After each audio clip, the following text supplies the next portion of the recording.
உடனுக்குடன் அப்டேட் தெரிந்து கொள்ள ஜெம் டிவி தமிழ் ஆப்பை இன்ஸ்டால் செய்யவும். ஒரு காலகட்டத்தில் தந்தை பெரியாரின் கொள்கைகளை தீவிரமாக ஆதரித்து பிரச்சாரம் செய்து வந்த நாம் தமிழர் கட்சியின் தலைமை ஒருங்கிணைப்பாளர் சீமான் தற்போது சமீப காலமாக திராவிடத்தை ஒழிப்பதும் பெரியாரை எதிர்ப்பதும் தான் தனது பிரதான கொள்கை என தொடர்ந்து பேசி வருவதற்கு திராவிட கழகத்தில் உள்ளவர்கள், ஆளும் ஆட்சியாளர்கள், திராவிட சிந்தனையாளர்கள் என அனைவரும் சீமான் பேச்சுக்கு கடும் கண்டனத்தை தெரிவித்து வருவது குறித்து விரிவாக பார்க்கலாம்.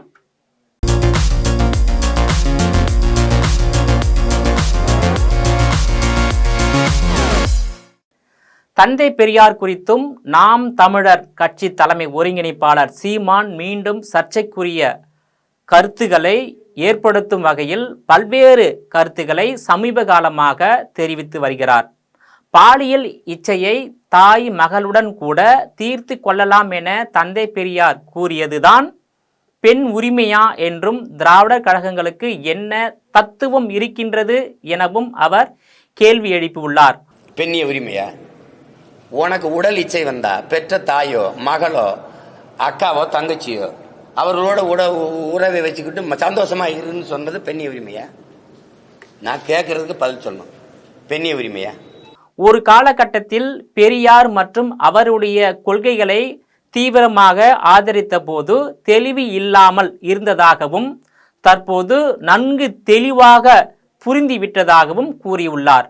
தற்போது உங்கள் கொள்கைதான் என்ன என கேட்டதற்கு பெரியாரை மற்றும் அவருடைய சிந்தனைகளை எதிர்ப்பது தான் தனது முக்கிய கொள்கை என்றும் தமிழ்நாட்டிற்காகவும் தமிழ் சமூகத்திற்காகவும் குறிப்பாக இந்த தேசத்திற்காகவும் சொத்துக்களையும் உடைமைகளையும் பொன் பொருட்களையும் விட்டு கொடுத்த தலைவர்கள் ஏராளமானவர்களை சுட்டிக்காட்டிய சீமான் தனது சொத்தை பாதுகாக்க முதுமையான வயதில் இளம் வயது பெண்ணை திருமணம் செய்த பெரியாரும் ஒன்றா என்றும் அவர் கேள்வி எழுப்பியுள்ளார்.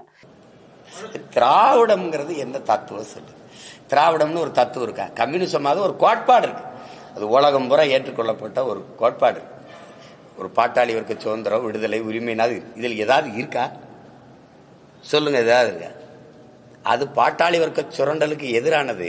இது பாட்டாளி வர்க்கத்தை சுரண்டுவது. எது? இந்த திராவிடம். கம்யூனிச சித்தாந்த கம்யூனிசத்தை சித்தாந்தத்தை வச்சிருந்த தலைவர்களை தடுமாற வச்சு அவர்களை தன்னோட வச்சு அவங்களை நீர்க்கடிக்கச்சது எது? நீங்க தான்.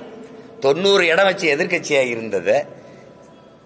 சிவானந்தம், ராமமூர்த்தி போன்ற மிகப்பெரிய தலைவர்கள் இருந்தது.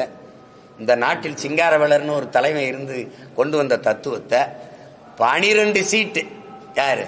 ஐயா கருணாநிதி, அம்மா ஜெயலலிதா இவங்கெல்லாம் இருக்கும்போது 12 சீட்டு வாங்கி நின்றவங்களை இவங்க 6 சீட்டுக்கு குறுக்குனது யாரு? சரி, கம்யூனிஸ்ட தத்துவம் சரிங்க, அந்த தத்துவத்தை தூக்கிட்டு வந்த தலைவர்கள் சரியில்லைங்க, சரி விட்டு. திராவிடம்ங்கிற தத்துவம் என்ன? இஸ்லாமியர்கள் வேறு நாட்டவர் என பாஜக கூறுவதாகவும் அதே கருத்தை தான் பெரியாரும் வலியுறுத்தியதாகவும் குறிப்பிட்ட சீமான், அம்பேத்கர் பெரியாரை ஒன்றாக ஒப்பிடுவதும் மற்றும் ஒன்றாக வைப்பதும் சரியாகுமா என்றும் அவர் கேள்வி எழுப்பியுள்ளார். குறிப்பாக பேசிய பேச்சை திசை திருப்பும் வேலைகளில் ஈடுபடுவதுதான் திராவிடர் கழகம் மற்றும் திமுகவின் பிரதான பணிகளாக இருந்து வருவதாகவும் பல்வேறு புத்தகங்களை படித்த பின்னர் தான் தற்போது தான் முற்றிலும் தெளிவாக பெரியார் மற்றும் பெரியார் சிந்தனைகள் என்னவென்று புரிந்துவிட்டதாகவும் சீமான் கருத்து தெரிவித்துள்ளார். திராவிட கழகங்களுக்கும் திராவிட சிந்தனையாளர்களுக்கும் என்ன தத்துவம் இருக்கிறது? கல் இறக்குவதற்கு எதிர்ப்பு தெரிவித்து தென்னை மரங்களை வெட்டியவர் தந்தை பெரியார் என்றும் மரத்தை வெட்டி சாய்ப்பதுதான் பகுத்தறிவா என்றும் அவர் கேள்வி எழுப்பியுள்ளார். சரி, மதுவுக்கு எதிராவா? 1000 தென்னை மரத்தை தன் தோட்டத்தில் இருந்ததை வெட்டினாருன்னு அவர் பகுத்தறிவாதின்னு தானே சொல்றீங்க? நான் ஒரு விவசாயி, ஏன் தோப்புல கல் இறக்க அனுமதி இல்லை, இவ்வளவுதானே? அம்மா நீங்க சொல்லுங்க, இவ்வளவுதானே? எவனாவது மரத்தை வெட்டுவானா? கல் இறக்க ஏன் தோட்டத்தில் அனுமதி இல்லை, அதுதான் அறிவுள்ளவன் செயல். மரத்தை வெட்டினா வெட்டி சாச்சா இது பகுத்தறிவா? குறிப்பாக தந்தை பெரியாருக்கும் சமூக நீதிக்கும் என்ன சம்பந்தம் உள்ளது? சமூக நீதிக்காக போராடியது தந்தை பெரியாரா அல்லது ஆணை முத்துவா என அவர் கேள்வி எழுப்பியுள்ளார். நாம் தமிழர் கட்சியின் தலைமை ஒருங்கிணைப்பாளர் சீமானின் இந்த பேச்சுக்கு திராவிட கழகத்தில் உள்ளவர்களும் ஆளும் ஆட்சியாளர்களும் திராவிட சிந்தனையாளர்களும் கடும் கண்டனத்தை தெரிவித்து வருவது தமிழக அரசியல் களத்தில் மிகப்பெரிய ஒரு பரபரப்பை ஏற்படுத்தியுள்ளது. சமூக நீதிக்கும் பெரியாருக்கும் சம்பந்தம் இருக்கா? சமூக நீதி இடஒதுக்கீடு எங்க ஐயா ஆனமுத்துக்கும் சம்பந்தம் இருக்கா? யாராவது சொல்லுங்க. நீங்க சொல்லுங்கம்மா. போராடி பெற்றுக் கொடுத்தவன் ஆனமுத்தா பெரியாரா? எதையாவது பேசி இது பொதுக்கூட்ட மேடையாக்கி வெறியேற்றி விட்டாதீங்க. தமிழகத்தில் ஈவேராவை தொடாமல் அரசியல் செய்ய முடியாது என்பது உண்மை. ஈவேராவின் போலி பித்தலாட்டம் கொள்கையை ஏற்கனவே இந்துத்துவ கொள்கை மூலம் தோலுரித்து காட்டியதன் விளைவு தொடர்ந்து 14 ஆண்டுகள் எம்ஜி ராமச்சந்திரன் ஆட்சியும் அதேபோல் 10 ஆண்டுகள் தொடர்ந்து ஜெயலலிதா ஆட்சி நடந்தது நமக்கெல்லாம் தெரியும். குறிப்பாக அறிஞர் அண்ணா ஈவேராவை எதிர்த்தும் திராவிட கழகத்தை எதிர்த்தும் திமுக என்ற அரசியல் கட்சியை தொடங்கினார். திமுகவை தொடங்கி 75 ஆண்டுகள் ஆனாலும் ஆட்சியில் அதிகாரத்தில் இருந்தது என்னவோ குறைவான ஆண்டுகள் மட்டுமே. அதிலும் இதுவரை ஒரு முறை கூட தனித்தன்மை கொண்டு தேர்தலை சந்தித்ததே இல்லை. அதாவது திமுக கட்சி இதுவரை தனித்து நின்று தேர்தலை சந்தித்ததே இல்லை என்று தான் சொல்ல வேண்டும். ஒவ்வொரு முறையும் திமுக கட்சி ஆட்சியில் அமரும் போது கடவுள் மறுப்பு கொள்கை மற்றும் இந்துத்துவ எதிர்ப்பு கொள்கையை கொண்டு அரசியல் செய்து வந்ததால் மீண்டும் மீண்டும் தோற்று எழுந்திருக்க முடியாமல் போனதுதான் வரலாறாக இருந்து வருகிறது. ஏனெனில் கடந்த 60 ஆண்டுகள் துருப்பிடித்த கொள்கையை தோலுரித்து காட்டியது இந்துத்துவ அரசியல்தான். தந்தை பெரியார் சொன்ன பகுத்தறிவு, சமூக நீதி, சுயமரியாதை, பெண்ணியம், ஈவேரா கொள்கை தோற்று இருக்கும் இடம் தெரியாமல் இருந்து வந்தது. தற்போது அமைந்து இருக்கும் திமுகவின் ஆட்சி திராவிட மாடல் அரசு துருப்பிடித்த ஈவேராவின் கொள்கை மற்றும் சீமானை தொடாமல் அரசியல் செய்ய முடியவில்லை என்றுதான் சொல்ல வேண்டும். தமிழ் தேசியம் மற்றும் இந்துத்துவை எதிர்த்து அரசியல் நடத்தும் திராவிட மாடல் அரசு தமிழ் தேசியம் மற்றும் இந்து தேசியம் பிரிந்து இருப்பதாலும் திமுக கட்சி தன்னுடைய கூட்டணி பலத்தாலும் தற்போது ஆட்சியில் இருந்து வருகிறது.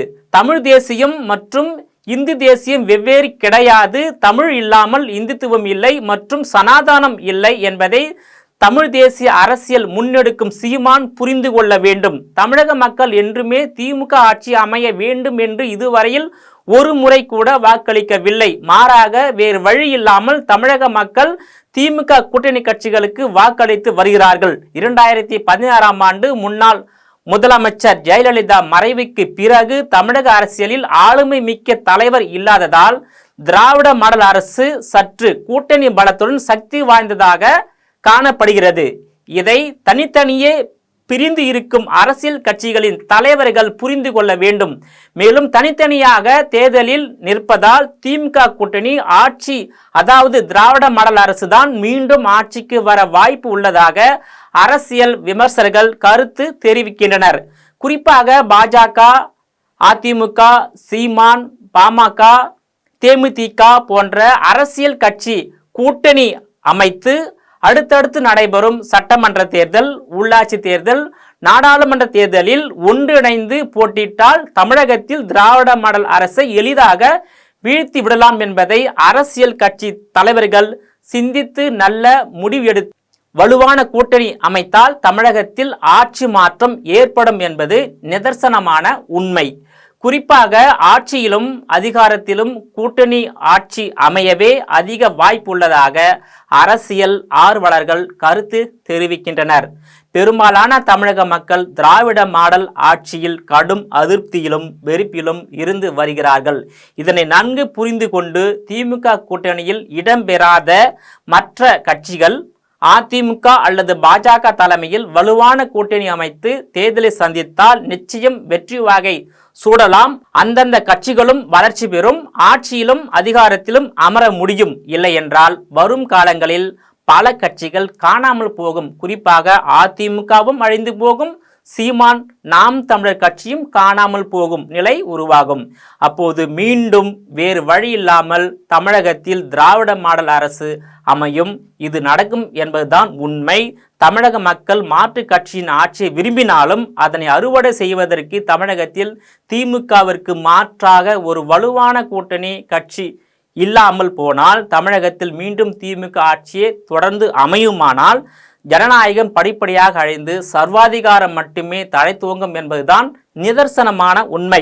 இதனை தமிழகத்தில் உள்ள இன்றைய பாமர ஏழை எளிய மக்கள் நன்கு புரிந்து கொண்டாலும் ஆட்சியில் அமரக்கூடிய அரசியல் கட்சிகளின் தலைவர்கள் நன்கு புரிந்து கொள்வார்களா என்பதை பொறுத்திருந்தே பார்க்க வேண்டும். நீங்களே மீண்டும் இதே போன்று மற்றொரு நிகழ்ச்சியில் சந்திக்கிறேன். அதுவரையில் உங்களிடமிருந்து விடைபெறுவது நான் உங்கள் விஜயபாலன்.